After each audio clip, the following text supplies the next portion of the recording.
Hi guys, welcome back to Y'all Hearing This podcast version. Hey. Right? Podcast version. Yeah. My name is Honeybee, or you can call me Bee. And my name is Kay. Thank you so much for coming back and joining us. Hopefully you got to check out our video reactions for our theme this week. It was so good. It was so good. Oh, for you guys who don't know, we are a music appreciation podcast. We are a reaction video channel. So basically what we're doing is we're having a theme every week. And then based off of that theme, we're going to pick a song to go with it. And we're going to react to each other's song. And then in the podcast version, we are going to break the song down, talk about the producers and who wrote it, why we picked that song, what it means to us. And, you know, have some good times, good laughs. And then we'll also get into Say What? Yep. Which Say is... what? Yep, say what? Which is a section of us just, you know, kind of breaking it up a little bit. And, you know, just kind of cleansing the palate. Yes, Cleansing the palate, exactly, you know what I'm exactly. saying? Yes. Yes, and we really appreciate your support. Thank you. You can watch us on our YouTube channel for the podcast. You could please rate and review us on any of the podcast sites. Yes. And yeah, you can check out all the links below. We've got our Patreon, we've got all our socials. Just hit us up. Tell us what you would choose for the theme. You know, tell us what you think about what we think. Yeah, tell us what you think, you know what I mean, what songs you would pick for the theme of the week. Yep, yes. absolutely. So you are going to break it down for us and tell us what the theme was, and then let's talk about your song. Let's kick it off with you, Miss K. Sounds good. So so our theme this week was like Grillin and Chillin. Yeah. Great barbecue songs. Come on, Grillin and Chillin. What you play, you know, when the family's there, you know, dad's cooking that steak or chicken or whatever the heck is happening. Well, or in my case, a tofu burger. That's okay. Yep. It's all right, you know what I'm saying? Right. Yeah, you know, I'm a carnivore. Are you a carnivore girl? Omnivore, yeah. I like both. Yes. We don't discriminate. Yes, exactly. I like the meat. I don't like, you know. Yeah, yep. I feel that. We all like some meat sometimes. Oh gosh, go ahead, girl. So the song that I picked is by Sublime. It's called Doin Time, and this song is a vibe unto itself. I feel. Really is. I feel like it is. It is one of those songs. I mean, I don't know about you, but I know for me, especially in like my 20s.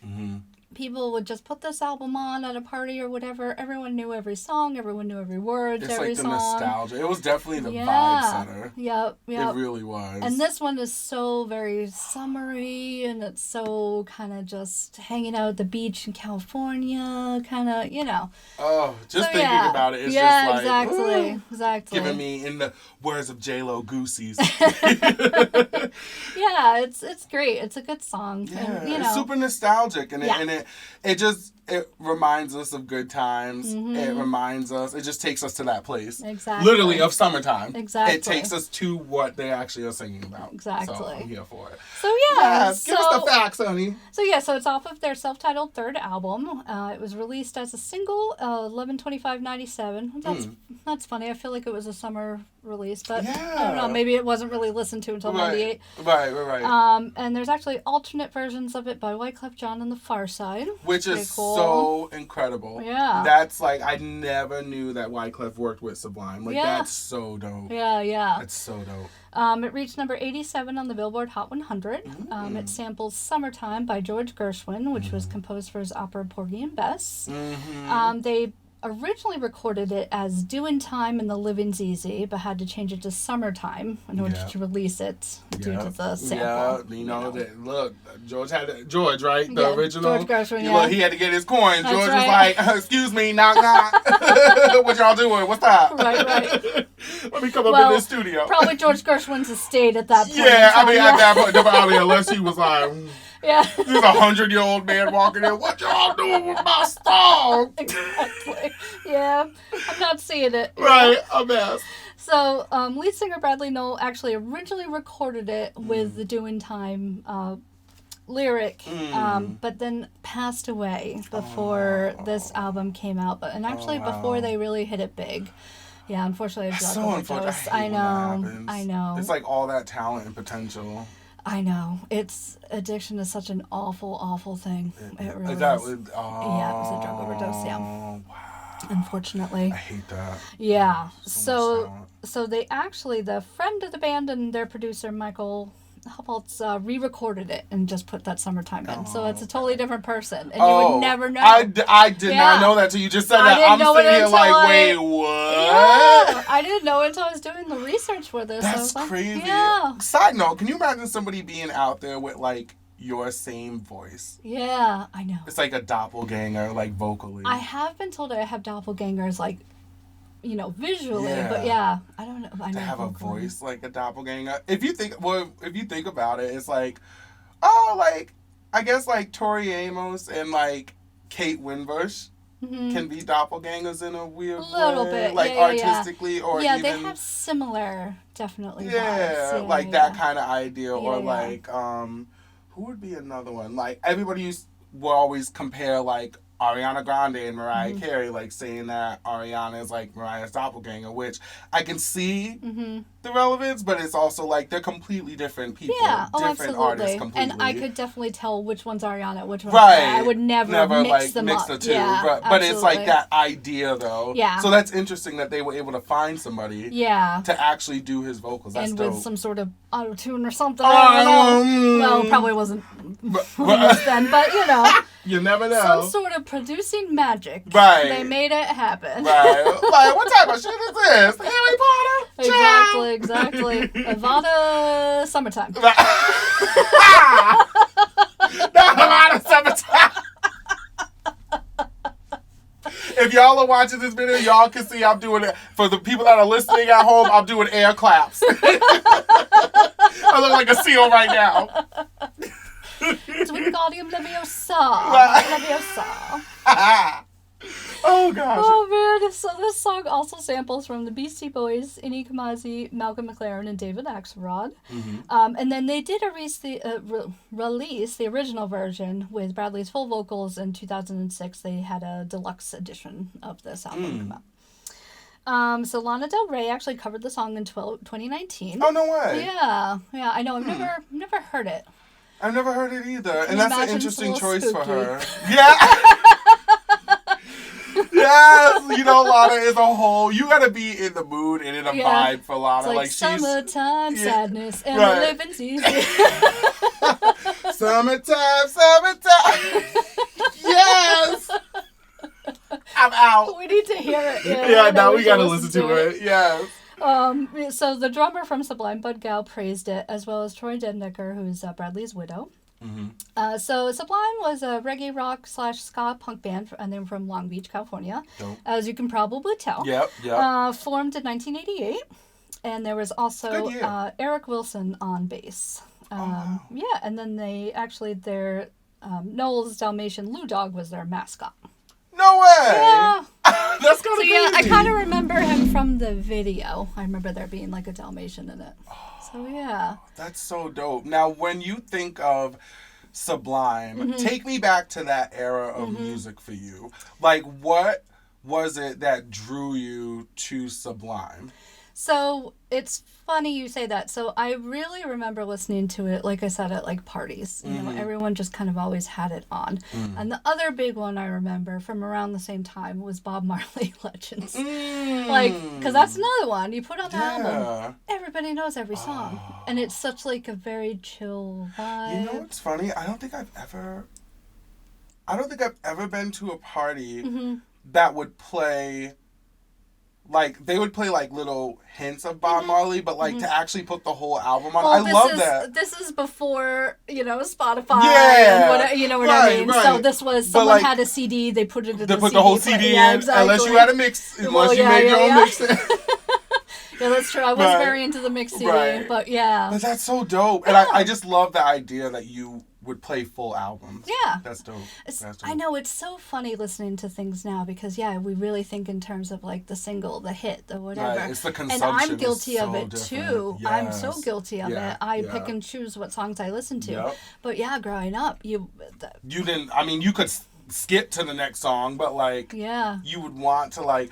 I used to feel like if you would skip too much in my mind, it would scratch the CD up. So I purposely was like, "Child, I hope they done did this right. Like I hope every song is a smash." Like, Yep. You know what I mean? But I do feel like you get a whole experience that way. Yeah. You know. No, for sure. And I mean, this goes way back, you know, to like the concept albums and stuff like Yeah, that. But and like, that's how the artist probably intended for everybody to hear it. I think that we're in a generation now where people don't realize that artists make these albums to be heard as a body of work. And we're living in a single age where it's like, let me just, for consumption, like, let me just give out all these singles yeah. just to, you know what I mean, instant grab. Yeah. You know what I mean? And it's not the same. Like, there's no, like, it's just, you know, not to say that it doesn't work, but it's just a simple fact of like, let's bring back the days where people would listen to a whole album. So if you went to a party, you bust out Sublime's album or you bust out that Bob Marley album. You know what I mean? And it's like, they don't do that anymore. There are songs to this day that I can't listen to just on its own. Like, it bleeds into other songs. I mean, a huge one for me is, like, Beatles' Abbey Road album. There's a whole section of it that are very, like, short little songs. Okay.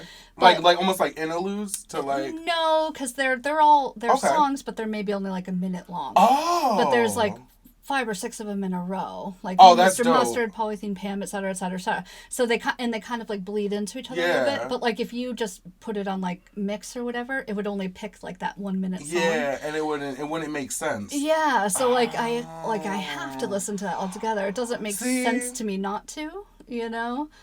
That is so dope. Yeah, I miss that. Like just thinking about like I'm getting like goosebumps because it's like that's like the enjoyment of listening to music and listening to the way someone creates. Like they created it for you to hear it in that manner, and absolutely. like you caught on to that. You know what I mean? And like I'm sure, you know, rest in peace to everybody that's in the Beatles that has passed on. And, you know, I'm sure that Paul McCartney... we still have Paul and Ringo. Right. We still have Paul and we still have Ringo. Yep. So I'm sure that, you know, they would really appreciate hearing that you did that because that's how they intended it for to be heard. You know what I mean? I have to say, any of the Beatle albums I listen to front to back. Like, I don't know. Growing up, like, my mom was a humongous Beatles fan, and so those are really ingrained in me. Like, special moments. And there's special moments, too. Like, that you shared with your mom and with your family. And it goes back to the idea that music is consistently pouring into us in every aspect of our life, which is why it's important for us, why we wanted to do this whole podcast and video reaction channel, was because that is how life-changing music is. Absolutely. And you know what I mean? It's just a part of you. It's your mom, it's your brother, it's your homegirl, it's your little heifer from around the way. You know what I'm saying? You gonna stomp that ass, you know? But it's just every aspect of life. So I think that's super dope. Definitely. Oh, yes. Well, yeah, let's get into your song. Hold on, let me yes, we get gonna this pulled up for you. we just gonna Here we pull go. this up. Thank you. So what did you pick for your song? All right, so my song was by William Devaughn, and it's called "Be Thankful for What You Got." Oh, it was so good. Oh. I'm so happy I got to listen to it because I like we were saying on the video reaction. I've heard like the sample, like the sample version with Massive Attack. Yeah, but I'd never heard that, and it was so good. Oh my gosh! So yeah, let's get into it because I'm glad that you brought that up. So "Be Thankful for What You Got" is a 1974 song that was written and performed by William Devaughn. Just to give you guys a little history, this song, a lot of people have always thought that the great Curtis Mayfield, a great soul singer, I'm sure one of his songs will be used at some point right. for a theme. For years, people thought that he made the song. Yeah. And I was trying to research to kind of understand why a lot of people thought that he was the creator and producer of the song, and I couldn't find a lot of information on it. Yeah. So it was just one of those just weird instances where... Voice doppelganger. Oh! Oh! Oh! Wagner's Summertime. Wait! I'm dead! Wait!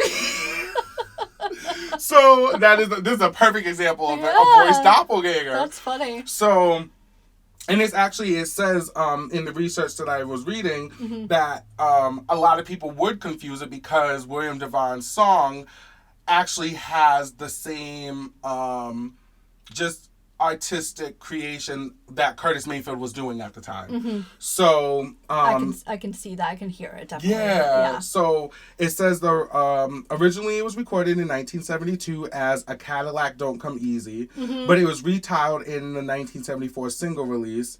And because it had the Curtis Mayfield inspired sound Mm-hmm. and lyrical message, it became a huge crossover hit for Devaughn, and it charted #1 on the U.S. R&B chart and #4 on the Billboard Hot 100. Wow, that's awesome. And it also received heavy radio play from gospel stations, believe it or Nice. not, Yeah, which I is could pretty see dope. it. Yeah. And it sold nearly 2 million copies of Wow. the single alone. But the sad part about this, though, is that because so many people thought that it was done by Curtis Mayfield, Mm-hmm. Devaughn just, Didn't get his flowers. Yeah. he didn't get his flowers, and he ended up going back to what he originally did before music, which was being a draftsman. Oh wow. So, as amazing as it was, still, to this day, if you go and type in Diamonds in the Back by Curtis Mayfield, that song will come up. And it's Gotcha. not Curtis Mayfield at all. Curtis Mayfield never re-recorded. He never, like, I was like, this man had to have re-recorded it Yeah, once. do something with it, right? And everything I found, it was like there was no history or no anything of him ever recording it. Huh. And so it's just like really interesting, taking that idea of like being an artist. I'm sure a lot of people, or just being a creative, whether you're doing something like this, Mm-hmm. or whether you do hair, whether you write books, whatever it is, imagine somebody else taking credit for your work. Mm-hmm. Like, I can't even imagine Yeah. how he felt about that. But, it is what it is. It's the industry. Stuff happens. The music industry can be very unforgiving. Yeah. But through it all, we still have the music, and it created a bop. And Mm-hmm. now when you hear it, it has all the same feelings of being at a barbecue or being outside on a nice Oh, day, for driving through, sure. like it's Yeah. like through it all, you still have something beautiful that came out of it. Mm-hmm. So, shout out to William Devaughn. Yeah, absolutely. Like, an incredible song. I absolutely loved it. And for me, I connected to it because I grew up on soul music. Mm-hmm. This is the type of music my parents used to play Yeah. at all of our get-togethers. And I specifically remember hearing this song when we went to California for the first time, which is where my mom's from. Gotcha. And we were at a family reunion. And at the time, it was 1997. And Kirk Franklin's song Stomp had just came out, and it was a huge crossover hit. So it was a gospel song, right? And they played it like 20 times in a row. And then and all of us would keep dancing, you know what I'm saying? Just a huge group of just black people, all of us just dancing, shouting. That's awesome. That's and then awesome. this song came on, and it's interesting that it topped the gospel charts and was being played a lot because it literally mixed right into a gospel song. Yeah. The DJ just mixed it right in, and it started playing, and everybody lost it. So it goes to show the power of music, and regardless of how William Devaugh's situation played out, it's still, he can live on knowing that he created something incredible. Absolutely. And it's been sampled by Massive Attack, which is the most famous. Ludacris, I believe, also sampled it. Gotcha. So it's just a great feel-good song. You know what I love a lot about like electronica, trip hop, things like that, is that they go back and they have these records from that they loved when they were kids, and then they're taking it and giving it new life, and also like educating people. Like, I had never heard this original before. I knew that, and I knew I really liked it. So it kind of gives you more It's like of a an modern, appreciation. Yeah, like absolutely. modernizing classics. Yeah, and also just showing like what is out there, And crossing like barriers and boundaries, because like Absolutely. you said, like we've talked about your love for trip hop and electronica and that style of music, and to have somebody who took essentially what people consider a gospel soul song and sampled that. It's like you're bringing that culture over. And they didn't to a really whole- change it that much either. And that's the thing. Yeah. And it's like, and they could have. Yeah. You know what I mean? Yeah. And that's the beauty behind it. When it comes to good sampling. Yeah. Because we got child, I'm sure we could get into. That's a whole thing. That's a whole thing. But it's another theme. There's a whole nother theme. Samples. Bad sampling. Ooh, y'all want to see bad sampling as a theme? You do. You know you do. You do. You do. Y'all don't even have that. You do. You do. It's gonna happen. It's sometime. gonna happen. Yeah. Just let it happen. You should see our list of. It's very long. Yes. There's quite a few different so don't types. worry, we will not run out. But Yes. we do still want to hear your ideas. Yes, we do. But that's crazy. So yeah, we definitely we went to the barbecue. We was invited to the barbecue this week. I loved it. We was invited to the cookout. Yep. We bought the jams. You know what I'm saying? I'm just saying. We bought the jams. That's right. We put on some Bob Marley and we're going to town. Yes. Oh, Lord. So, you ready to get into the Say What? Yeah, let's do it. Okay. All right. So, I'll start. So, yes. Our Say What's are, they're going to be varied, but this Yes. week we're both doing kind of some funny stories. Yes. So, and for you guys who don't know, the Say What section is just us giving some, just commentary. Quirky commentary to break it Something up. that we saw this week that we thought was interesting. Yeah. Cleansing the palate. Yeah. Sometimes our episodes, they could be heavy or they could be a lot of fun, and it's just a nice way to just break it up. Exactly. Yeah. So mine is, I got this from NPR. And this is very apropos to me because if you couldn't hear them, we have 4 dogs in the house. So I own one and between the two of them, my roommates own 3. So this story is about a dog that broke into, I just like the headline. This dog broke into a Tennessee couple's house and snuggled her way into their bed. And hearts. I'm going to add that. And hearts. So Julie and Jimmy Johnson, they're no strangers to dogs. They have 3 of their own that regularly sleep in the bed with them. But recently, they woke up to find a large tan dog sandwiched in between of them that was not one of their own. Get out! So Julie said, you could see light coming into our curtains in our bedroom, and I feel my husband not just roll over, but kind of startled, like almost a jump roll over, and it woke me up. And a quiet but stern voice said, Julie, whose dog is this? Wait a minute! Julie was admittedly confused, thinking it was, of course, either Hollis, Jupiter, or Zeppelin. Oh, I kind of like those names. Oh, I like those names, too. And then she rolled over, locked eyes with Jimmy, only to find an unknown dog in bed with them. She said, my husband just went to kind of pull up the blankets up a little bit, almost like they were going to protect him, and at that point the dog got even further up on our pillows and snuggled in and was just 100% content being there. Can you imagine? Yeah. I would die. First of all, my dog would absolutely do that. Oh, absolutely. She's like, a bed, great. All day. Pillows, wonderful. You want to throw a blanket on me? Great. We're snuggling. All day. As long as they're on the bed. Yeah. They're like, being on the bed is like being on the couch. They're like, this is like, what? Yeah. I work from home and all day she literally just sleeps on the bed. Like, that's it. And I like look over and she's like sleeping and all I want to do is go and like just snuggle her, right? You're so cute. I have like so many pictures of me just being at my desk and like looking over. Too many pictures. Is just like just looking like a whole creeper. Just like, I'm just gonna get a snap. Yeah. Hopefully she's still sleeping. So we'll get into your story. Yes. Yeah. Okay. So mine, I had to do a little wig change myself, so I figured that this. Oh yes, I love that. Yeah. Thank you.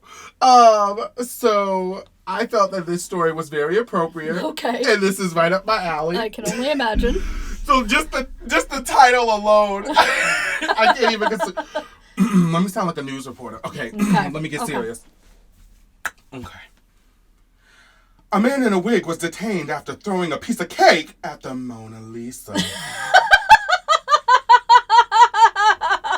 A man who seems to have disguised himself as an old woman in a wheelchair threw a piece of cake at the Mona Lisa in Paris. Video posted on social media shows security guards at the Louvre Museum escorting the man away Sunday as he spoke in French about the planet. Think of the Earth! There are people who are destroying the Earth. I don't have a French accent, so don't judge me. Think about it. Artists tell you, think of the Earth. That's why I did this, he says, according to the Associated Press. This man... Pensez-vous la terre? I don't know if that's really the actual French for it. I beg your pardon? Yeah, What you call me? This man walked into, of all museums... The like, Louvre. The Louvre. Yeah. Like, the Which top... is huge. It's so big. It's so big. Have you ever been? I've never been. So, the Mona Lisa is tiny. It's in this room pretty much on its own. It's got like its own wall. Yeah. And it's covered in glass, thankfully, so there's no cake on the actual Mona Lisa. But it's covered in glass too. And I can't remember if they banned photos or now they have the glass so you know, it won't hurt. You're not supposed to use flash or something. Yeah, just because it was hurting it and fading it out or whatever. But yeah, it's really small. It's maybe that. Are you serious? Yeah. Oh my gosh. Yeah. See, that would have stressed me out. Just seeing him throw it on there. I'm sure. Yeah, I'm sure it stressed all the security guards out too. Can you imagine? Somebody was pissed. That's funny. So the funny part about this, which actually, you know what, let me just throw this out there as well. This article was written by Rena. And Rena, don't beat me up. I'm going to try to say your last name. Don't try to fight me, because if you try to fight me, don't try to fight me. So, Rita Torchinsky. Okay. I'm gonna say Torchinsky. Okay. Now, if it ain't Torchinsky, let us know. Okay, girl. We'll do a retraction. Look, yeah. No one can say my last name ever, so I feel you. I feel you, Rena. But I think the funniest thing that just makes me laugh so hard about this whole story is that the simple fact that, one, the Mona Lisa now, I had no idea, is so small. Yeah. But it's so significant to the point where, like, this man decided to wear a whole wig. Like, I need to see what this wig looked like. I know. Like, I want to know if he walked in there looking, like, beat down, lace front, edges right, and he just came in just laid. It was like one of the really young drag queens on RuPaul when they're just coming in. They've only been doing drag for like a year. Oh. And they have like no money and they've come in with like, you know. So it wasn't laid. I think it was that type of wig, I'm pretty sure. Oh, he came in with a synthetic. Yeah, he was. Yeah. I don't think he spent lots of money on this disguise. I'm going to go out there on a limb. So he was wearing the Ronald McDonald? Oh, the gray Ronald McDonald, yeah. Screaming in French, attacking the Mona Lisa. Yeah. Look, 'tis life, okay? Yeah.